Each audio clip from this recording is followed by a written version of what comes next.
Apa kabar anak-anakku sekalian? Semoga kalian tetap memiliki semangat belajar di masa pandemi ini. Nah, pada pertemuan sebelumnya, kalian sudah mempelajari tentang gaya. Pada pertemuan sekarang ini, kita akan mempelajari tentang materi berikutnya, yaitu materi tentang pesawat sederhana. Nah, sekarang kita masuk ke materi tentang pesawat sederhana. Pada saat kalian melakukan usaha atau kerja, tentu kalian akan selalu berupaya agar dapat melakukannya dengan mudah, bukan? Contohnya seperti pada gambar yang tampil berikut ini. Seorang anak yang berusaha menaikkan benda ke atas dengan menggunakan tangga, maka dia akan melakukan berupaya agar usahanya dapat berlangsung lebih mudah. Apakah kalian masih ingat apa itu usaha? Nah, Ibu ingatkan kembali bahwa dalam ilmu fisika, usaha adalah hasil kali besarnya gaya dengan jarak atau perpindahan benda. Nah, untuk memudahkan kita dalam melakukan usaha tersebut, maka kita memerlukan alat bantu. Alat bantu yang digunakan untuk melakukan usaha inilah yang disebut dengan pesawat sederhana. Pada prinsipnya, ada 4 jenis pesawat sederhana. Apa sajakah itu?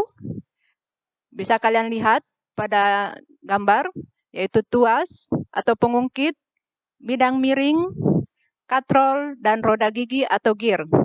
Sekarang mari kita bahas satu persatu. Pertama, tuas atau pengungkit.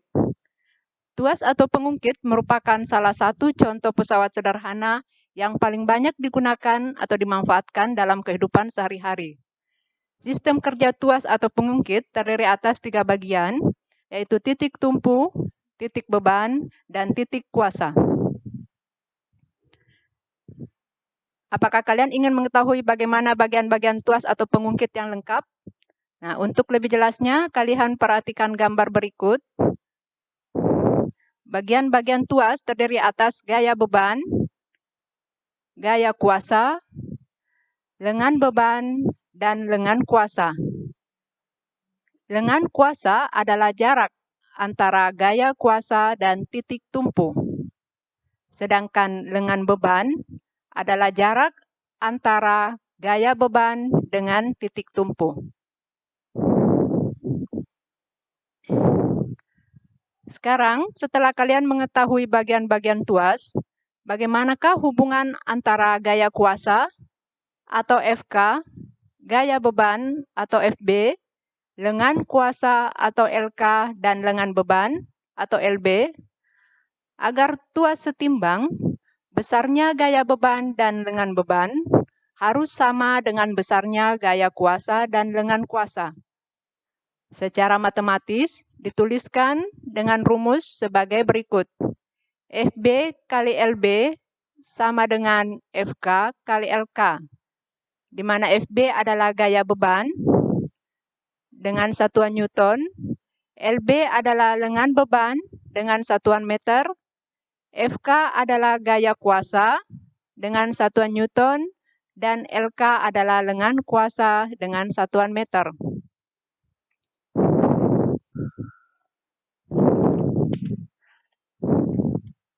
Agar kalian mengetahui besarnya gaya yang dilipat gandakan oleh tuas atau pengungkit, maka kalian harus menghitung keuntungan mekanis dari tuas atau pengungkit tersebut.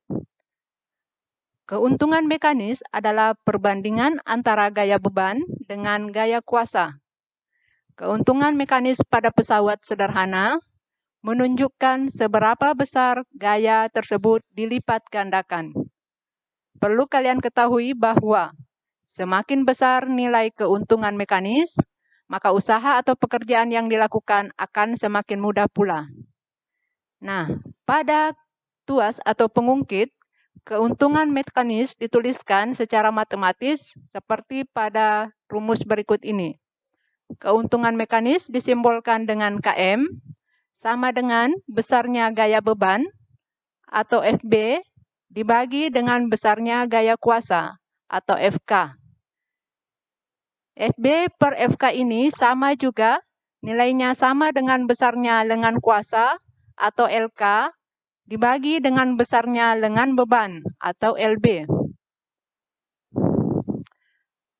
Setelah kalian mengetahui hubungan antara FK, FB, LK, dan LB, sekarang perlu kalian ketahui jenis-jenis tuas atau pengungkit.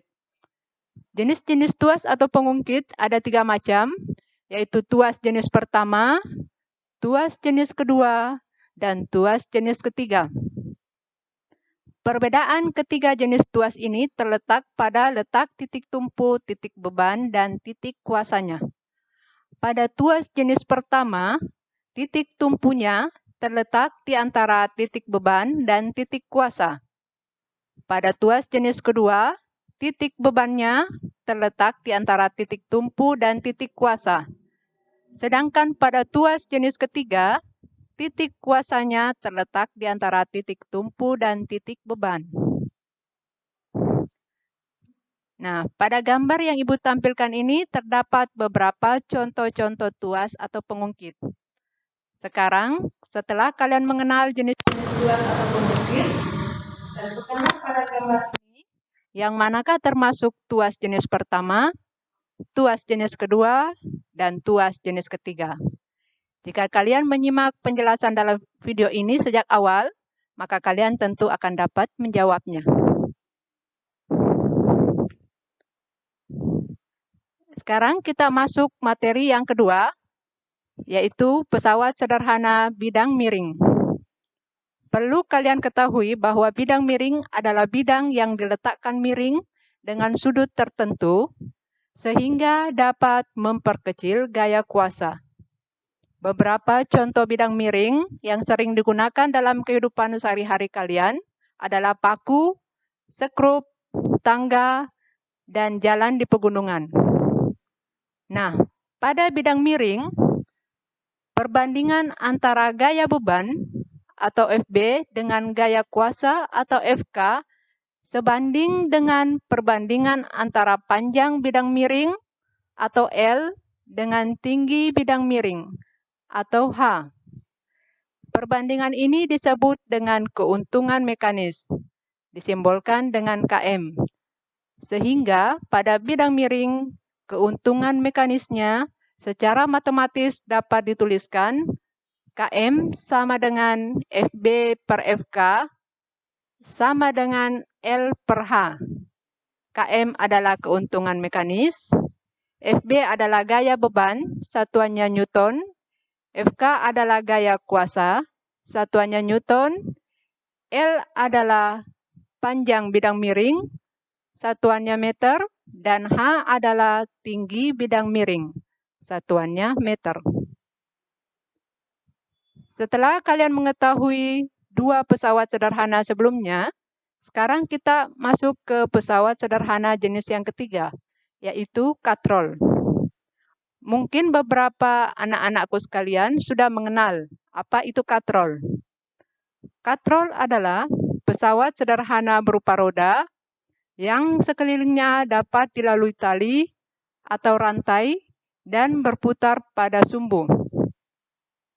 Nah, berdasarkan tempat kedudukan katrol pada sumbunya, maka katrol dibedakan atas 3 jenis, yaitu katrol tetap, katrol bebas, katrol ganda, atau katrol majemuk. Sekarang, mari kita bahas satu persatu. Yang pertama, katrol tetap. Perhatikan pada gambar bentuk daripada katrol tetap.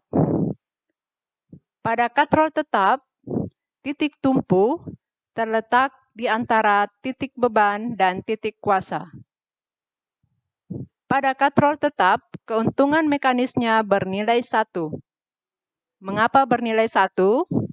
Karena pada katrol tetap, besarnya gaya kuasa untuk menarik beban sama dengan besarnya gaya beban. Karena nilai gaya kuasa sama dengan nilai beban, maka KM atau keuntungan mekanis pada katrol tetap sama dengan 1.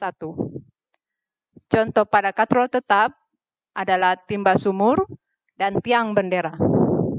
Sekarang mari kita bahas yang kedua. katrol bebas, atau biasa juga disebut dengan katrol bergerak. Sekarang kita masuk yang kedua, yaitu katrol bebas atau katrol bergerak. Perhatikan gambar. Pada katrol bebas atau katrol bergerak, titik beban terletak di antara titik tumpu dan titik kuasa. Nah, berdasarkan letak titik beban, titik tumpu, dan titik kuasanya ini, maka keuntungan mekanis pada katrol tetap sama dengan 2. Contoh alat-alat yang digunakan sehari-hari yang menggunakan prinsip katrol bebas atau katrol bergerak adalah contohnya pada alat pengangkut peti kemas di pelabuhan. Sekarang kita masuk yang berikutnya, katrol ganda atau katrol majemuk.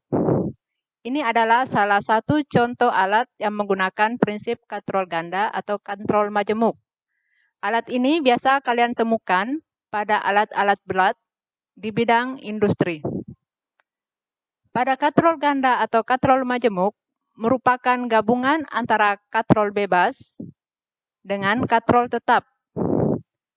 Ibu ulangi, katrol ganda atau katrol majemuk merupakan gabungan katrol tetap dengan katrol bebas.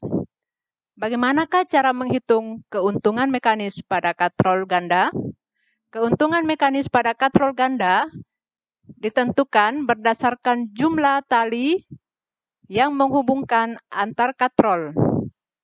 Jadi, untuk menghitung keuntungan mekanis pada katrol ganda dengan cara menghitung hubungan antar tali, menghitung jumlah tali yang menghubungkan antar katrol. Sekarang kita masuk pesawat sederhana berikutnya, yaitu roda gigi atau gear.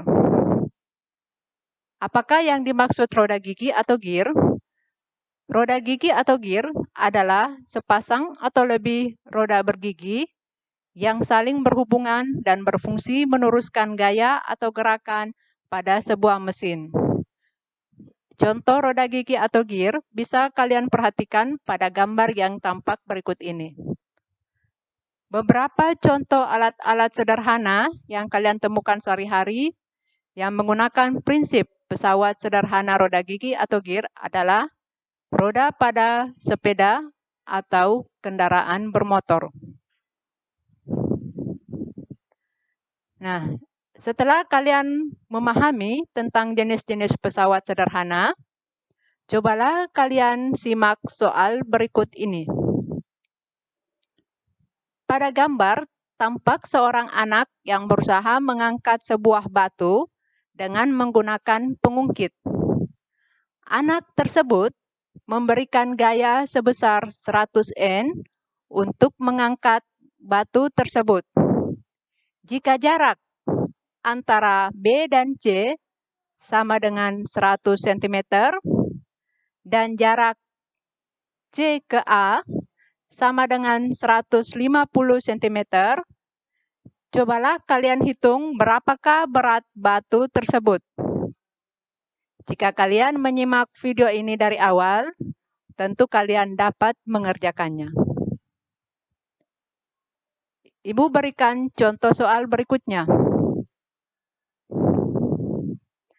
Perhatikan pada gambar di samping. Jika panjang tangga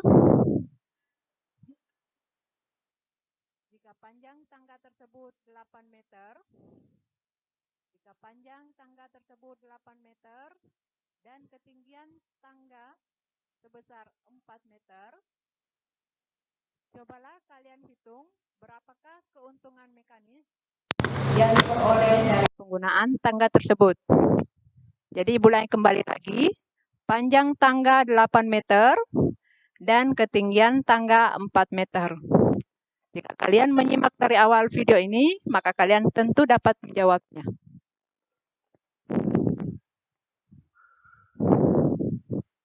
Oke. Nah, setelah kalian mempelajari tentang jenis-jenis pesawat sederhana, sekarang cobalah amati prinsip pesawat sederhana yang ada pada tubuh kalian. Coba letakkan sebuah benda pada lengan kalian. Kemudian, gerakkan lengan kalian seperti yang Ibu contohkan.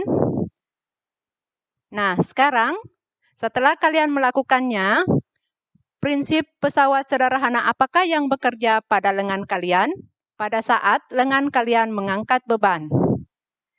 Jika kalian menyimak dari awal penjelasan dalam video ini, maka kalian tentu dapat memahami dan menjawab pertanyaannya. Terima kasih anak-anakku sekalian. Sampai jumpa di pertemuan berikutnya. Tetap semangat belajar dan tingkatkan terus keinginan kalian untuk selalu tahu dan mencari ilmu. Terima kasih.